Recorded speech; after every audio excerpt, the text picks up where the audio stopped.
Hello बच्चा लोग, तो आप सभी का स्वागत हमारे इस चैनल रेल बल्ले भैया में। तो आज मैं फिर से ला चुका हूँ आप सभी के लिए आरआरबी एनटीपीसी 12 लेवल एग्जामिनेशन के लिए टॉप 50 स्टडी जीके क्वेश्चन, जो कि आपके आने वाले एग्जामिनेशन 7 अगस्त से जो एग्जामिनेशन होने जा रहा है दोस्तों, उस एग्जाम के लिए बहुत ज्यादा इंपॉर्टेंट होने वाला है। बस दोस्तों आप जान ही रहेंगे दोस्तों कि इस देश में जो है वो एसएससी की कंट्रोवर्सी चल रही है और प्लस रेलवे के रिफॉर्म होने की भी कंट्रोवर्सी चल रही है। तो वो होना ही चाहिए, बट दोस्तों 7 अगस्त से आपका पक्का एग्जाम होगा, इसलिए तैयारी में लगे रहिए। तो फटाफट स्टार्ट करते वीडियो को बिना कोई देरी के।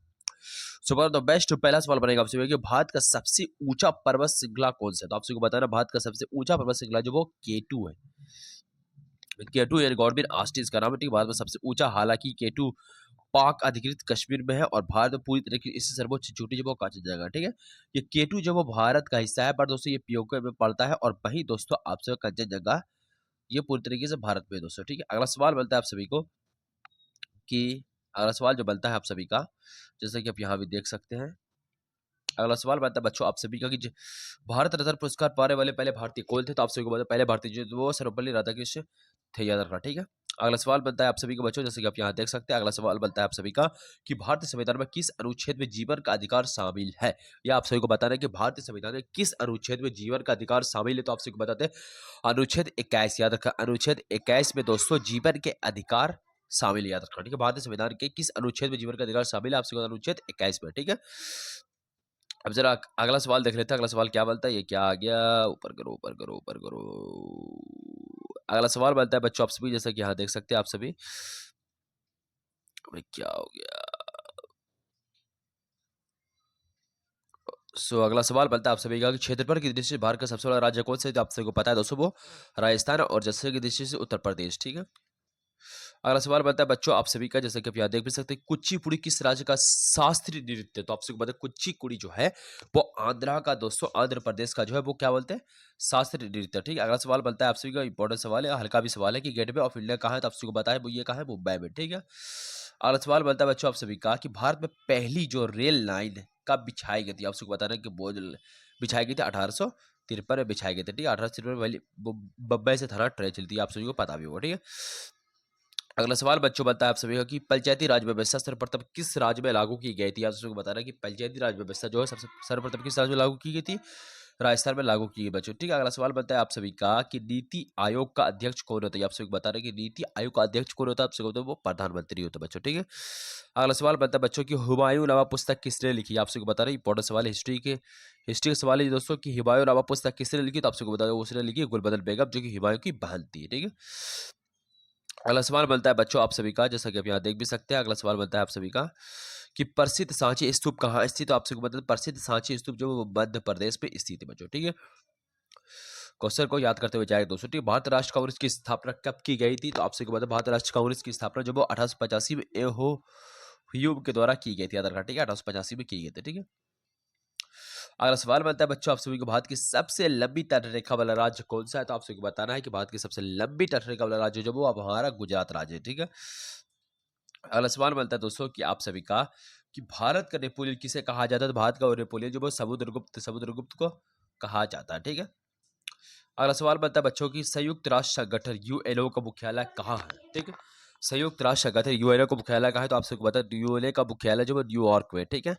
तो संयुक्त राष्ट्र संगठन का मुख्यालय कहाँ है, न्यूयॉर्क में, ठीक है। अगला सवाल बनता है बच्चों आप सभी की, जैसे कि आप यहाँ देख सकते हैं कि भारत में पहला परमाणु परीक्षण कब किया गया। तो आप सभी को बताते हैं भारत में पहला परमाणु परीक्षण जो है वो 1974 में किया गया था, ठीक है। 1974 में दोस्तों भारत का पहला परमाणु परीक्षण किया गया था बच्चों, ठीक है।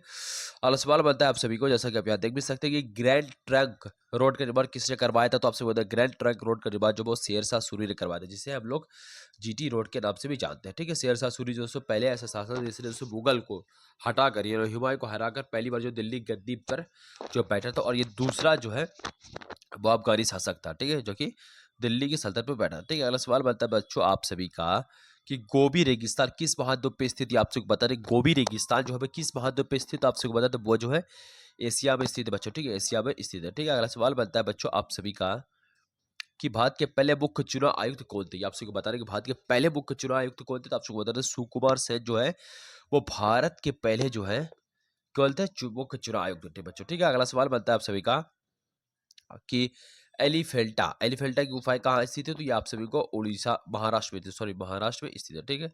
अगला सवाल बनता है बच्चों आप सभी का कि भारत संविधान में किस भाग में मौलिक अधिकारों का वर्णन किया गया? तो आपसे भाग 3 में दोस्तों मौलिक अधिकारों का वर्णन किया गया बच्चों। ठीक है, अगला सवाल बनता है आप सभी का, जैसा कि अभी आप देख भी सकते हैं कि महात्मा गांधी ने दांडी मार्च की शुरुआत कब की थी? तो आपसे महात्मा गांधी ने दांडी मार्च की शुरुआत जो 1930 में की थी। ठीक है, अगला सवाल बनता है दोस्तों आप सभी का कि सूर्य मंदिर यानी कोणार्क मंदिर किस राज्य में स्थित है? आपसे वो उड़ीसा में स्थित है बच्चों। ठीक है, सूर्य मंदिर जो कि कोणार्क मंदिर के नाम से भी जाना जाता है वो किस राज्य में स्थित है? उड़ीसा में। ठीक है, अगला सवाल बनता है बच्चों आप सभी का कि आर्य समाज के संस्थापक कौन है? तो आपसे बता था आर्य समाज के संस्थापक जो है वो स्वामी विवेकानंद यानी कि स्वामी विवेकानंद। ठीक है, अगला सवाल बनता है दोस्तों भारत का मैनचेस्टर जो है किसे कहा जाता है? तो आपसे बता था भारत का मैनचेस्टर जो है वो अहमदाबाद को कहा जाता है बच्चों। ठीक, अगला सवाल बनता है बच्चों आपसे कि एशिया का नोबेल पुरस्कार किस किस पुरस्कार को कहा जाता है? तो आपसे बता दें एशिया का नोबेल पुरस्कार जो है वो रेमन मैग्सेसे, ठीक है, रेमन मैग्सेसे के पुरस्कार को कहा जाता है एशिया का नोबेल पुरस्कार। ठीक है, और सवाल बनता है बच्चों आप सभी के, जैसे कि अभी आप देख भी सकते हैं कि लाल बहादुर शास्त्री की समाधि स्थल का नाम क्या है? आपसे बता रहे कि लाल बहादुर शास्त्री की समाधि का स्थल का नाम क्या? बोरा में विजय घाट। ठीक है, लाल बहादुर शास्त्री की समाधि में स्थल का नाम क्या? विजय घाट। ठीक है, अगला सवाल बनता है बच्चों आप सभी, जैसे कि यहाँ देख भी सकते हैं कि भारतीय रिजर्व बैंक का यानी कि आरबीआई का राष्ट्रीयकरण कब हुआ था? तो आपसे बताता है आरबीआई का राष्ट्रीयकरण जो वो 1949 में हुआ था बच्चों। ठीक है, आरबीआई का राष्ट्रीयकरण कब हुआ? तो 1949 को हुआ था बच्चों। ठीक है, अगला सवाल बनता है दोस्तों आप सभी का कि भाखड़ा नागल परियोजना किस नदी पर स्थित है? आपसे बता रहा कि भाखड़ा नागल परियोजना किस नदी पर स्थित है?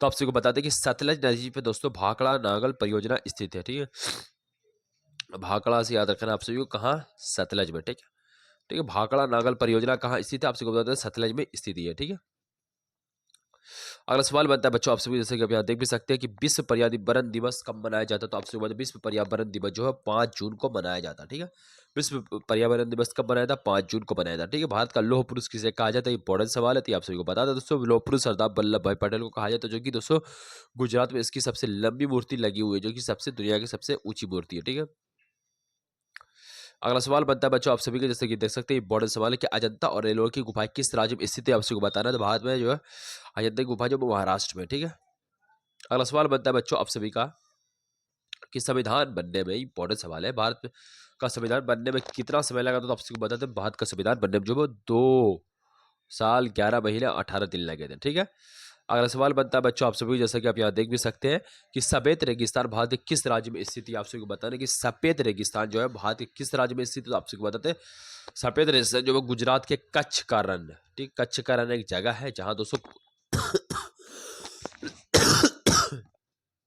जो है वो सफेद रेगिस्तान मौजूद है। ठीक है, अगला सवाल बनता है बच्चों आप सभी का कि ईडन गार्डन क्रिकेट स्टेडियम कहाँ स्थित है? आप सबको बता दो वो कोलकाता में स्थित है। ठीक है, अगला सवाल बनता है बच्चों आप सभी का कि संयुक्त राष्ट्र सुरक्षा परिषद के स्थायी सदस्यों की संख्या कितनी है? तो आप सभी बताते हैं संयुक्त राष्ट्र सुरक्षा परिषद के स्थायी सदस्यों की संख्या जो है वो मात्र 5 है। ठीक है, 5 है दोस्तों, किसकी संख्या? संयुक्त राष्ट्र सुरक्षा परिषद के स्थायी सदस्यों की संख्या। ठीक है, अगला सवाल बनता है बच्चों आप सभी के, जैसे कि आप यहाँ देख भी सकते हैं कि आप सभी को बताना है कि भारतीय अंतरिक्ष अनुसंधान संगठन यानी कि इसरो का मुख्यालय कहाँ है? तो आपसे बता दें इसरो का मुख्यालय जो वो बेंगलुरु में। ठीक है, बेंगलुरु कर्नाटका की राजधानी बेंगलुरु में दोस्तों भारतीय भारतीय अंतरिक्ष अनुसंधान संगठन इसरो का मुख्यालय। आपसे को बता रहा है कि इसरो के अध्यक्ष कौन है? आपसे को बता रहा है। ठीक है, कॉमेंट में करके मैंने आपको पहले वाले वीडियो में बता भी दिया था। ठीक है, अगला सवाल बनता है बच्चों आप सभी का कि मोहिनी अट्टम किस राज्य का शास्त्रीय नृत्य है? तो आपसे बता रहा है कि मोहिनी अट्टम जो है वो किस राज्य का शास्त्रीय नृत्य है? तो आपसे बता है वो केरला राज्य का जो वो शास्त्रीय नृत्य बच्चों। ठीक है, केरला राज्य का जो वो क्या शास्त्रीय नृत्य। ठीक है, अगला सवाल हम सभी देखते हैं, अगला सवाल क्या बोलता है आप सभी का कि भारत के किस राज्य को spice garden of the India कहा जाता है? ये आपसे बताना है कि मसालों का गार्डन जो है वो भारत के किस राज्य को कहा जाता है। ठीक है, आपको बताना है कि भारत के किस राज्य को जो है वो स्पाइस गार्डन ऑफ इंडिया कहा जाता है, आपसे बताना। ठीक है, उत्तर हो जाएगा आपसे केरल। केरल में बहुत ज्यादा मसाले बनते हैं। ठीक है, अगला सवाल बनता है बच्चों आपसे कि भारत छोड़ो आंदोलन किस वर्ष शुरू हुआ था? सबसे बता भारत छोड़ो आंदोलन जो है वो 1942 में स्टार्ट हुआ था, महात्मा गांधी इसको याद किया था। अगला सवाल बच्चों बनता है आप सभी का कि विश्व का सबसे बड़ा लोकतांत्रिक देश कौन सा है, तो आप सभी को बता दो विश्व का सबसे बड़ा लोकतांत्रिक देश जो वह हमारा ही देश भारत है, याद रखना, ठीक है।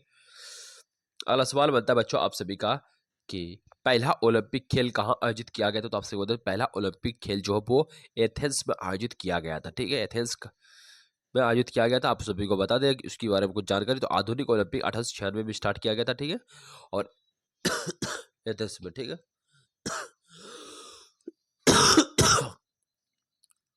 अगला सवाल बता दो उसके भारत का राष्ट्र जलीय जीव कौन सा है, तो आप सभी को बता देते ये गंगा पाए जाने वाला गंगा का डॉल्फिन, ठीक है। अगला सवाल बनता है बच्चों आप सभी का कि गेटवे ऑफ इंडिया का निर्माण किस वर्ष हुआ, तो आप सबको बताते हैं गेटवे ऑफ इंडिया का निर्माण जो 1911 में हुआ था, नींव रखी गई थी 1911 में, ठीक है। 1924 में पूरा हुआ था, ठीक है। 1900 समझ सकते हैं 1924 से लेकर मतलब 1911 से लेकर 24 में तैयार, तो लगभग समझ लो कि 13 साल इसको बनने में टाइम लगे। या पर से थोड़ा सामान्यतः नींव रखने वाले वर्ष को ही पूछ लिया था, ठीक है। अगला सवाल बनता है दोस्तों कि WTO यानी कि विश्व व्यापार संगठन का मुख्यालय कहाँ स्थित है, आपसे बता विश्व व्यापार संगठन मुख्यालय जो वो जेनेवा में स्थित है बच्चों, ठीक है। अगला सवाल हम सभी देख लेते हैं। अगला सवाल क्या बनता है, अगला सवाल बनता है आप सभी कि भारतीय संविधान के जनक के रूप में किसे जाना जाता है, तो आप सभी को पता होगा BR अम्बेडकर को ही जाना जाता है, कोई उन्हें नहीं संविधान को लिखा था बच्चों, ठीक है। अगला सवाल बनता है बच्चों आज का 47 नंबर सवाल आप सभी को बताना है कि संसद के संयुक्त सत्र की अध्यक्षता कौन करता है। संसद के संयुक्त सत्र की अध्यक्षता कौन करता है, तो आप सभी बताते लोकसभा का अध्यक्ष करता है, ठीक है। लोकसभा का अध्यक्ष दोस्तों संसद के संयुक्त सत्र की अध्यक्षता करता है बच्चों, ठीक है। अगला सवाल बनता है बच्चों आप सभी का कि भारत रुपए का प्रतीक जो कि ये डैश है, ये प्रतीक किसने डिजाइन किया था। यह बहुत बड़ा सवाल है दोस्तों कि भारत रुपया का जो प्रतीक है ये डैश किसने डिजाइन किया, तो आपसे जो है वो उदय कुमार ने इसको डिजाइन किया था, याद रखो बहुत ज्यादा इंपॉर्टेंट सवाल है, शायद पूछ भी सकता और ये किसी भी एग्जाम में आप सभी को पूछ सकता है कि भारत रुपए का जो प्रतीक है ये वाला इसे जो है वो उदय कुमार ने जो है डिजाइन किया था, ठीक है। ये आप सभी याद रखना, ठीक है। और आज का 49वां सवाल आप सभी को बताना है कि शून्य की खोज किसने की थी, आप सभी को बताना है शून्य की खोज जो वो आर्यभट्ट ने की थी, ठीक है। आज का लास्ट सवाल देख लेते हैं हम सभी।